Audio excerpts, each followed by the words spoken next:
లక్ష్మీపేట, శ్రీకాకుళం జిల్లా లక్ష్మీపేట. కారంచేడునప్పుడు ఎంఆర్పిఎస్ లేదు, చుండూరు అప్పుడు ఎంఆర్పిఎస్ లేదు. కానీ నేను కారంచేడు విజయనగర్ కాలనీలోనే నేను సంవత్సరాల పాటు ఉన్నా ఈ ఎంఆర్పిఎస్ ఏర్పాటు చేసే క్రమంలో.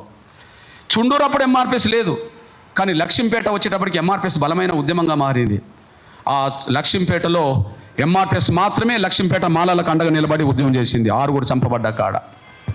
సార్ ఒక్క మాట చాలు, నేను ఒక విషయం చెప్తున్నాను. నేను లక్ష్మీపేటలో 6 మాలలు చంపబడ్డ తర్వాత అప్పుడు నేను రథయాత్రలో ఉన్న వర్గీకరణ కోసం ఆ సంఘటన తెలిసి వెంటనే అక్కడికి వెళ్ళాను సార్. అప్పుడు కిరణ్ కుమార్ రెడ్డి గారు ముఖ్యమంత్రి. అక్కడ బొత్స సత్యనారాయణ వాళ్ళ వర్గం సంబంధించిన కాపులే వాళ్ళను చంపేశారు. ఎంఆర్పిఎస్ వెంటనే పోయి టేకప్ చేసి డెడ్ బాడీలను సార్ రోడ్డు మీద పెట్టేశాం. డెడ్ బాడీలు రోడ్డు మీద పెట్టి ముఖ్యమంత్రి వచ్చేంత వరకు వదలలేదు సార్. ముఖ్యమంత్రి వచ్చాడు, కొంత సమస్య పరిష్కారం అయ్యేంత వరకు అక్కడ ఉన్నాం.